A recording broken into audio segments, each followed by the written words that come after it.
I used to sit at the dinner table, and my grandma said, hey, what do you want to be when you get older? I said, I want to be an entrepreneur, but. And she said, okay, why would you say the word but? Because I was told I was dumb and stupid, you know what I'm saying? And I was told I was dumb and stupid by my teachers, the whole nine, right? And when you told you're dumb and stupid, you don't know no better, guess what? You start to act dumb and stupid, right? But my grandma said, why do you walk in the opinions of other people when you can freely walk in the shoes of your greatness? I don't know why, but something in me went from being doubtful to determined that just maybe I could succeed against all odds. So then she says, Kevin, you're not a product of what people think. You're not a product of what people say, but you are a product of whatever it is that you choose to believe. The question is, Kev, what is it that you believe? I told her, Grandma, I ain't gonna lie. I don't know what to believe. She said, you better figure it out, because if you don't know what to believe, you only leave opportunity for other people to tell you, right? For a lot of us in this room, it's not who we are that holds us back, it's who we think we're not. All right, I'll say that again for those that didn't catch it. It's not who you are that holds you back, it's who you think you're not. I didn't think I was capable, therefore I was not capable. You literally are what you think and you become what you speak. And it's the scripture that says, as a man or woman thinks within his or her heart, so is he or she, right? And so after a while, I knew that I had to change the way that I was thinking, but I didn't know how. So she gave me a pen and paper. She told me to write down my vision. That was the most powerful thing that ever happened into my life, right? Y'all ever heard that? Write the vision, make it plain? Yeah. Have anybody ever had to write their signature? Obviously, right? Do you know what a signature is? It's it's a document that you sign to give approval for something to happen. Anytime you write your goals down, did you know that it's you signing a contract between you and the atmosphere? But how many people write down their goals, but it don't happen? Yeah. Chances are because you did it wrong. I'm gonna tell you why. It's because when you write your goal down, you're supposed to write it down in present tense. Okay? So if you ever wrote down your goal and said, I will, guess what? You ain't never, right? So when you say I am, did you know that that is a law that's at work, right? But also, it's God at work. I'll tell you why, right? Y'all know the whole story with Moses, and Moses was shook when he had to go free the people and all that, and he was like, oh, who should I say sent me? He says, I am that I am. Whatever you need in that present time, and oh wait, there go that word present, right? So when you write down a goal, you're supposed to start it off with I am. Because your subconscious mind cannot understand the future or the past, only the present. But I find that it's pretty cool that we have to start with I am. And we always say, well, first I want to give honor to God and this and that. We always acknowledge God first. But when you say I am, when it comes to your goals, he is acknowledged and then he steps into it. Oh, and now he's on the paper. That's crazy to me. You know what I'm saying? So I took this pen and paper that my grandma gave me and I started to write down I am. I put, I'm sexy, I'm handsome, I put all of it in there, you know what I'm saying? So shoot, you know what I'm saying? I should have wrote, I am going to keep my hair forever, but it ain't worked. But I didn't know I was going to lose it. So then, after a while, I had this dream that, you know, I wanted to like kind of stun on all the people that played me, right? So what happened was, my grandma told me not to just write down your vision, but also write down your pain. I wrote down so much pain that I had books for days I used to carry to school. And then people were like, dang, Kev, you look like you're writing a book, right? They used to make fun of me. And I used to be working on my dream. You know what I'm saying? Because if you don't build your dream, someone else will hire you to build theirs. And so what ended up happening was, I said, listen, I stopped hanging around certain people because you got to get into an environment where you're celebrated and not tolerated. And sometimes you can't feel bad for outgrowing the people who had a chance to grow with you, right? So as I'm writing down my vision, writing down my goals and everything like that, I got upset because I got tired of looking at the pain that I wrote down. So I threw the book down, boom, right? My grandma picked it up. And I was like, why would you pick up that? And why would you tell me to remind myself of the torture that I had to go through being told that I was dumb and stupid, never going to be anything in life and all that kind of stuff? And she said, she started flipping the pages. She says, you see pain, but what I see is consistency if you continue to turn the page. Wow. She said that one day your misery will become your ministry, right? Sometimes it takes for someone to speak life into you to activate what's inside you. And I'm really grateful for that. What's wild is you fast forward all these years, the same people who used to ask me, Kevin, why are you writing these books and why are you doing this? And now the same people who are asking me if I'm hiring, right? After I came out with my first book in 2015, it went bestseller. All the women got it. first of all, I said, if I could write one, maybe I could write two. You know what I'm saying? So then I came out, 6 months later, I came out with my second book. You fast forward to today. I just released my 12th book like last month called The Art of Business, right? 4 out of the 12 are bestsellers, right? Now keep in mind, this is coming from a cat that was told that he was dumb and stupid, right? So then I started off as a motivational speaker. I found myself traveling throughout the country, speaking at different schools and kids and stuff like that, but then I got tired with these daggone kids. These kids is something else. That's why I lost my hair. So then I was like, God, I want to transition. I want to do something better. Not that the kids wasn't good, but it's just like I knew it was more, right? And what ended up happening was this is crazy. I ended up getting an opportunity to speak with the Boston Celtics. And it was my first time in the NBA. Oh yeah, that's a squad.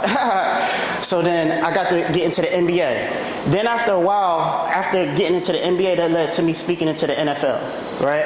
Then in the NFL, like Bishop Mark said, I ended up not just speaking for the federal government. All of the books that I had, they combined them into one. We curated it into a curriculum. Did you know that if you work for the federal government, does anybody work for the government in here? The government at all? Like, nobody got no government job? But if you know somebody that worked for the government, did somebody say yes or no? Yes? No? You can talk back like God. Y'all act like I'm Jesus. Like, I'm not going to strike you down. Talk back. So what ended up happening was they combined the entire curriculum. If you are a government employee in the United States, this kid that was told that he was dumb and stupid, in order to pass through the high performance class, you have to go through my curriculum, no matter what. And now the curriculum is distributed in all 50 states. It's pretty crazy, right? It's funny what can happen when you are someone that's told that they dumb and stupid. But you know what's so crazy now? I'm gonna tell you something. They wasn't really lying. There is something about me that is dumb and stupid. Y'all want to know what it is? It's my pockets.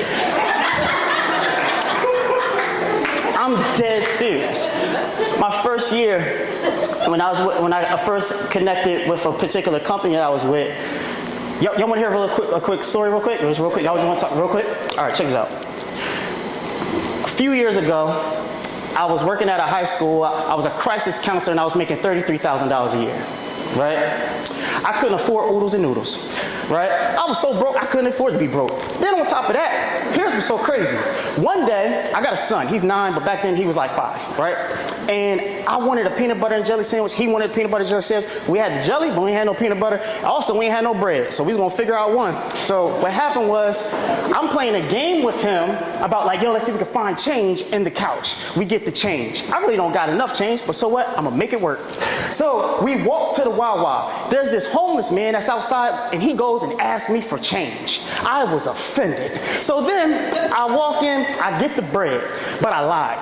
Forgive me, Lord. But what happened was I kind of stole it. But so what? I was hurting. I went to the counter. I had all this change. I tripped on purpose. Boom!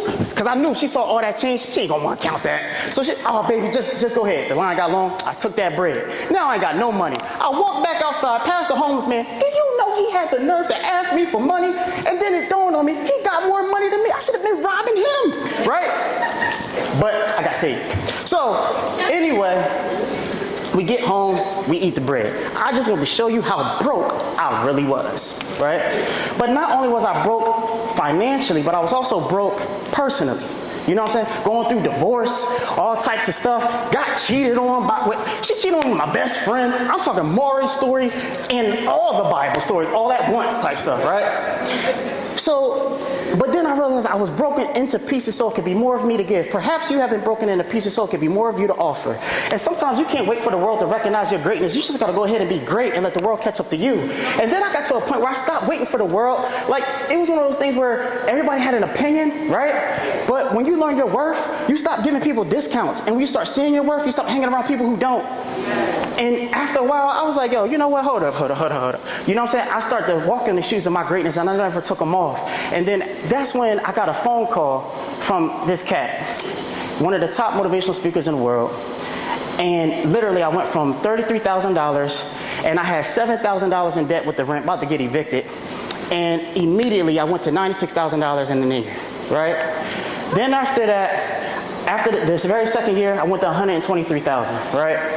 The year after that, I go to 186, right? Then last year, Dr. Janae was there. I had my own event. It was only 50 people in the room. I sold a $10,000 offer, got 20 out of the 50 people to sign up, made $200,000 in a day. Then after a while, I said, if I can make that in a day and they're gonna go for it, shoot, I'm gonna do it every day. The same kid that was told that he was dumb and stupid, but he had a grandmother to tell him to walk in the shoes of his greatness. All right, now, I'm gonna speak this part, right? I made $1 million. Don't rob me, okay? God is watching, he'll strike you down right now. But once I paid them taxes, Jesus, you talk about calling on Jesus, right? But here's the thing. It has nothing to do necessarily about, yes, yeah, it do, because money up there with oxygen. Let me tell you that right now, right? But here's the thing that I realized, right? It's all about purpose. Dr. Janae says something really cool. When you take your pain, right, and you mix it with the ingredients of purpose, it's something magical that happens. Can I just give it to y'all real quick? I promise I'm off the stage. You have three things. You have passion, you have talent, and then you have purpose. Passion, talent, purpose. Passion is what you want to do, right? I wanted to be a singer. I can't do it though, but I'm passionate about it. Talent is what you can do. I can dance my butt off, like for real, right? But purpose is what you're supposed to do. When you discover your purpose, do you know what purpose is? Purpose, by definition, is defined as the reason why something has been created or done. It is also the answer or solution to a problem. Each and every one of you have a passion and a talent. When you mix it together, you get a gift. If you step into an environment with your gift and it solves an answer or solution to a problem, guess what you just discovered? Right? Now, when you have purpose, you start to get a vision. You know what the greatest hindrance to our success is? Is your eyes. Because the greatest threat to your vision is your sight. The greatest gift that God ever gave us was not the gift of sight, but it's the gift of vision. Because we have the ability to see things that other people can't see. That's why entrepreneurs like myself look like we crazy, right? But the thing is, when your vision is clear, and your purpose is the solution to a problem, you then create a value that people are willing to pay for. Why do people hire me and why do I make the big bucks today? It's because I took my pain, I turned it into purpose. I told you I started out writing a book, right? Now, y'all know what I do today? All I do is sit at my desk, have people from across the world hire me to help them write their book, and I monetize it into a 6 or 7 figure business. I teach people how to do what I did. How many people want to write a book? I just want to see who's going to hire me. All right, cool. Y'all, let's all right. Say nah. But seriously. Back when I used to have a job, I worked at Nordstrom, right? If you ever want to be my best friend, get me a grape soda. If you do and you hire me, I promise I'll give you a discount. I went to the soda machine, I put $1.25 in to get my grape soda. I saw myself hit the dispense button for a grape soda. Guess what came out? Not nothing. So I was upset. I go to maintenance, I say, yo bro, I didn't get what I paid for. He tells me it's out of order. But then I had a revelation. The soda machine was created on purpose to dispense sodas. We were created on purpose to dispense what? Purpose, right? But sometimes like the soda machine, we can be what? Out of order. So then, I said, all right, no problem. I got another $1.25. Now I paid $2.50. I saw myself hit the dispense button for a grape soda. Guess what came out? An orange soda. Now I'm tight, right? But then I had another revelation that sometimes we can be in stock with the wrong supply. Sometimes you're in stock with effort or excuses, positivity or negativity, right? So then I had the greatest revelation of all. By show of hands, how many would be upset if you paid $2.50 and you didn't get what you paid for? So you cool with that, right? First of all, you lied in church. But how upsetting do you think it is when God, the creator, paid more than $2.50 and he goes to press the dispense button for your purpose and you don't distribute it? Could you also be out of order? I didn't want to be someone that God blessed. I died, and he asked me, hey, what did you do with the gifts and the talents? And I said, well, you know, they told me that I was dumb and stupid, but I called you great.